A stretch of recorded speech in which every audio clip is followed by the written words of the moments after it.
दोस्तों ABC coaching YouTube channel में आप सभी का स्वागत है। आज की इस वीडियो में कक्षा 11वीं के ज्योग्राफी अर्थात भूगोल के most important VBI objective question देखने वाले हैं, जो कि आपकी बोर्ड परीक्षा के लिए काफ़ी इंपॉर्टेंट है। तो सभी छात्र इस वीडियो को शुरू से लेकर अंत तक देखेंगे। वीडियो इन्फॉर्मेटिव लगे तो वीडियो को लाइक अपने दोस्तों के साथ शेयर करेंगे। चैनल पर पहली बार आए हैं तो चैनल को सब्सक्राइब करने के साथ बेल आइकन को प्रेस जरूर कर लीजिएगा। तो चलिए दोस्तों क्वेश्चन की ओर चलते हैं। तो देखिए दोस्तों, सबसे पहला सवाल यहाँ पे पूछा गया है कि भूगोल शब्द का प्रयोग जो है किसने किया। तो दोस्तों आप लोगों को पता होगा और ये क्वेश्चन रिपीटेड भी है और इसका आंसर जो है ऑप्शन नंबर ए हो जाएगा, इरेटास्थनीज। ऑप्शन नंबर ए इसका सही आंसर होगा। भूगोल शब्द का प्रयोग जो है इरेटास्थनीज ने किया है। अगला सवाल है कि डोडा बेटा चोटी निम्नलिखित में से कौन सी पहाड़ी श्रृंखला में स्थित है। तो इसका आंसर हो जाएगा नीलगिरी। ऑप्शन नंबर ए इसका सही आंसर होगा। अगला सवाल है निम्नलिखित में कौन सी नदी द्रोणी भारत में सबसे बड़ी है। तो इसका आंसर हो जाएगा ऑप्शन नंबर बी, गंगा नदी। तो दोस्तों आप लोगों को पता होगा कि गंगा नदी जो है द्रोणी भारत में सबसे बड़ी नदी है और सबसे लंबी नदी में से भी जाना जाता है। तो इसको अच्छे से आप लोग याद रखेंगे, गंगा नदी। अगला सवाल है कि पृथ्वी की उत्पत्ति से संबंधित ज्वारीय परिकल्पना का प्रतिपादन जो है किसने किया। तो इसका आंसर हो जाएगा sir James Jeans. Option number A इसका सही आंसर होगा। अगला सवाल है कि पृथ्वी के करोड़ पर कौन से दो पदार्थ पाए जाते हैं। तो इसका आंसर हो जाएगा ऑप्शन नंबर सी, निकिल तथा लोहा। अब इसको अच्छे से आप लोग जो है रट लेंगे। अगला सवाल है निम्नलिखित में से कौन सा स्थान भारत में सबसे ठंडा है। तो दोस्तों यह जो सवाल है बहुत ही वीबीआई है और ये रिपीटेड क्वेश्चन भी है। प्रीवियस ईयर में भी क्वेश्चन पूछा गया था, इसलिए मैं बार बार कह रहा हूँ कि वीडियो में बताया कि हर एक क्वेश्चन को आप अच्छे से कॉपी में नोट कर लीजिए और परीक्षा से पहले इन सभी क्वेश्चन को अच्छे से आप लोग रिविजन कर लेना है। तो इसका जो आंसर होगा वो हो जाएगा द्रास। ऑप्शन नंबर ए इसका सही आंसर होगा। अगला सवाल है कि प्रादेशिक भूगोल किस विद्वान द्वारा जो है प्रतिपादित किया गया। तो इसका आंसर हो जाएगा call Ritter. Option number A इसका सही आंसर होगा। अगला सवाल है निम्नलिखित यमोत्तर, ठीक है, निम्नलिखित यामोत्तर में कौन सा भारत का मानक याम्योत्तर है। तो दोस्तों इसका जो आंसर होगा ये काफ़ी वीबीआई है और मैंने पहले भी इसके बारे में डिस्कस किया हुआ है। तो इसका आंसर होगा 82 डिग्री 30 मिनट पूर्व से 82 डिग्री 30 मिनट ईस्ट तक। ठीक है, ये ऑप्शन नंबर आपका जो है सही आंसर होगा, 82 डिग्री 30 मिनट पूर्व। ठीक है, इसको अच्छे से आप लोग जो है याद रखेंगे, बी नंबर इसका राइट आंसर होगा। अगला सवाल है निम्नलिखित में से कौन सी भू आकृति का निर्माण नदी के अपरदन क्रिया द्वारा होता है। तो दोस्तों इसका जो आंसर होगा ऑप्शन नंबर ए हो जाएगा जॉर्ज। ठीक है, ये ऑप्शन नंबर हो जाएगा जॉर्ज, याद रखेंगे। अगला सवाल है कि मृदा का सर्वाधिक व्यापक और उपजाऊ प्रकार कौन सा है। तो इसका आंसर हो जाएगा जलोढ़ मृदा। ऑप्शन नंबर ए इसका सही आंसर होगा। अगला क्वेश्चन है कि निम्नलिखित में से कौन सा सबसे छोटा महासागर है। इसका आंसर हो जाएगा आर्कटिक महासागर। ऑप्शन नंबर ए इसका राइट आंसर होगा, याद रख लेंगे।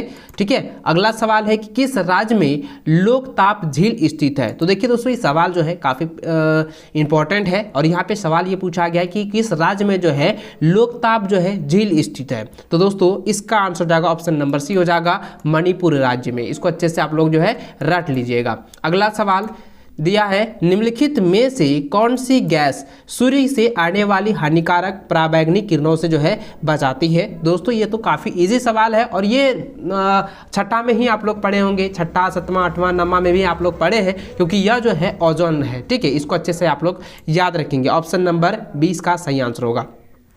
अगला सवाल दिया है कि निम्नलिखित में से कौन जैव मंडल में सम्मिलित है। तो दोस्तों इसका आंसर हो जाएगा ऑप्शन नंबर सी हो जाएगा, सभी जैव और अजैव जीव। ठीक है, ऑप्शन नंबर सी इसका सही आंसर होगा। इसको अच्छे से आप लोग जो है रख लीजिएगा। अगला सवाल की ओर चलें तो अगला सवाल 15 नंबर यहाँ पे दिया है कि भारत में किस राज्य में बाढ़ अधिक आती है। तो यह सवाल जो है ना काफ़ी वीबीआई है, इसको अच्छे से आप लोग रट लीजिएगा। इसका आंसर हो जाएगा असम, क्योंकि असम राज्य में जो है सबसे अधिक बाढ़ आती है। ठीक है, अगला सवाल है कि निम्नलिखित में से किन पवनों को हिम पक्षी अथवा हिम हिरनी कहा जाता है। तो दोस्तों इसका आंसर हो जाएगा ऑप्शन नंबर बी, लू। ठीक है, इसको अच्छे से आप लोग जो है याद रखेंगे। अगला सवाल है कि भारत में सबसे अधिक वर्षा होती है। तो भारत में सबसे अधिक वर्षा कहाँ होती है?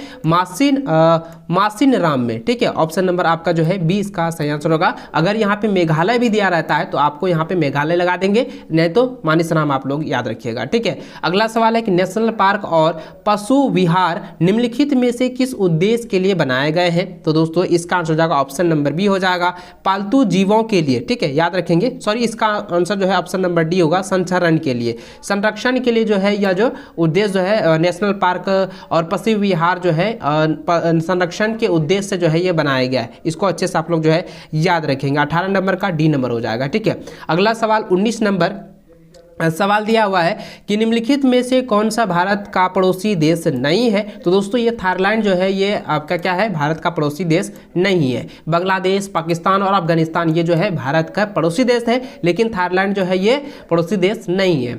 अगला सवाल है निम्नलिखित में से कौन सा कठोरतम खनिज है? तो इसका आंसर हो जाएगा ऑप्शन नंबर ए हो जाएगा, हीरा, क्योंकि डायमंड जो है यानी कि हीरा जो है सबसे कठोर जो है खनिज में से है, एक है सबसे कठोर जो है यह धातु है और धातु है। इसको अच्छे से आप लोग जो है याद रखेंगे। ठीक है, चलिए अगला सवाल है कि ज्वार भाटा के निर्माण के लिए कौन सा बल उत्तरदायी नहीं है? तो ज्वार भाटा निर्माण के लिए दोस्तों जो है ये आपका हो जाएगा कोरियालिस शक्ति। ठीक है, ऑप्शन नंबर आपका जो है डी जो है सही आंसर हो जाएगा, कोरियालिस फोर्स जो है ये ज्वार भाटा के निर्माण के लिए जो है बल उत्तरदायी नहीं है। ठीक है, अगला सवाल की ओर चलें। अगला सवाल 22 नंबर है, कहता है कि सिमिली, ठीक है, सिमलीपाल जीवमंडल निचय निम्नलिखित में से किस राज्य में स्थित है? तो इसका आंसर हो जाएगा उड़ीसा राज्य। ठीक है, ऑप्शन नंबर डी इसका सही आंसर होगा। अगला सवाल है निम्नलिखित प्रकार के बादलों में से आकाश में सबसे ऊंचा बादल कौन सा होता है या कौन सा है? तो इसका आंसर हो जाएगा पक्षाब बादल, ऑप्शन नंबर बी इसका सही आंसर होगा। ठीक है, ऑप्शन नंबर ए जो है इसका सही आंसर होगा पक्षाब, याद रखेंगे 23 नंबर का। अगला सवाल है कि भूकंप किस प्रकार की प्राकृतिक आपदा है? तो दोस्तों आप लोगों को पता ही है भूकंप जो है किस कारण से उत्पन्न होता है, ये कौन सी प्राकृतिक आपदा है, आप लोगों को पहले भी पता है, मुझे कमेंट करके जरूर बताएंगे। मैं इसका आंसर बता देता हूँ, यह जो है भौमिक जो है ये आपदा है। ठीक है, याद रखेंगे भौमिक आपदा। अगला सवाल है कि चूना पत्थर का रूपांतरित रूप है? तो चूना पत्थर का रूपांतरित रूप है संगमरमर, ऑप्शन नंबर ए इसका सही आंसर होगा। ठीक है, अगला सवाल है निम्नलिखित में से कौन सा अत्यधिक सूखा प्रभावित क्षेत्र है? तो दोस्तों आप लोगों को पता ही है कि सबसे अधिक सूखा प्रभावित क्षेत्र कौन सा है, कौन सा राज्य है, ये आपको बताना है। तो इसका आंसर हो जाएगा ऑप्शन नंबर ए हो जाएगा गुजरात का कच्छ। ठीक है, ऑप्शन नंबर आपका ए जो है सही आंसर होगा।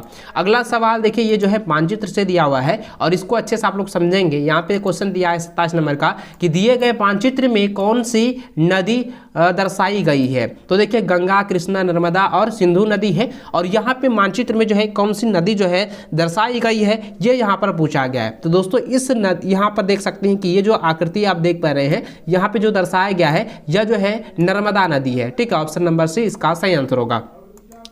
अगला सवाल है निम्नलिखित में से कहां पर दिन तथा रात सबसे बड़ा होता है? यानी कि किस रेखा पर जो है सबसे बड़ा जो है दिन और रात होता है, यानी कि वो जो है बराबर होता है? तो आप लोगों को पता है और ये मैं बता देता हूं कि इसका जो आंसर होगा वो होगा ध्रुव। ठीक है, क्योंकि पोल पर यानी कि ध्रुव पर जो है दिन और रात जो है सबसे बड़ा होता है। ठीक है, याद रखेंगे। अगला सवाल है कि भारत का रेखा मानचित्र में दिए गए मरुस्थल की पहचान कीजिए। तो दोस्तों आप लोगों को पता ही है मरुस्थल कौन सा जगह है, मरुस्थल जो है थार है, ऑप्शन नंबर आपका सी जो है सही आंसर होगा। ठीक है, यहाँ पे जो आप देख रहे हैं ये जो दर्शाया गया है ये मरुस्थल जो है ये इसको थार के नाम से जाना जाता है। ठीक है, याद रखेंगे।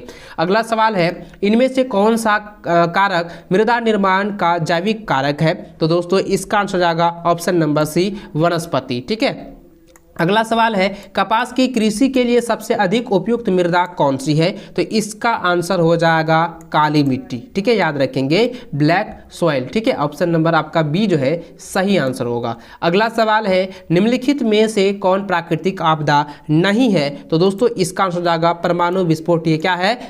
ये प्राकृतिक आपदा नहीं है क्योंकि यह जो है मानवों द्वारा जो है किया जाता है। अगला सवाल है निम्नलिखित में से कौन सी गैस भूमंडलीय के लिए उत्तरदायी नहीं। ये काफी वीवीआई सवाल है और ये रिपीटेड क्वेश्चन भी है, इसको आप लोग अच्छे से रट लेंगे। इसका आंसर होगा दोस्तों option number B, carbon dioxide. ठीक है, ऑप्शन नंबर बी, इसको अच्छे से आप लोग याद रखेंगे, रट लीजिएगा। अगला सवाल है, दिए गए मानचित्र में कौन सी चोटी दर्शाई गई है। दोस्तों आप यहाँ पर मानचित्र में देखें तो यहाँ पर आप देख सकते हैं, इस यहाँ पर जो है, इस पर जो है कौन सी चोटी को यहाँ पे दर्शाया गया है। ठीक है, आप यहाँ पर देखें, पूरा एकदम छोटा सा यहाँ पे दिया हुआ है, इसको आप ध्यान से देखें तो इसका जो आंसर होगा ना, क्योंकि इस क्षेत्र में जो है आपका माउंट एवरेस्ट है, तो इसका जो सही आंसर होगा ऑप्शन नंबर सी हो जाएगा, माउंट एवरेस्ट। ठीक है, याद रखेंगे। अगला सवाल है कि महाद्वीपीय विस्थापन सिद्धांत का प्रतिपादन जो है किसने किया, तो इसका आंसर हो जाएगा ऑप्शन नंबर आपका बी हो जाएगा, वेगनर। ठीक है, ऑप्शन नंबर बी, इसको अच्छे से रट लीजिएगा, वेगनर ने किया।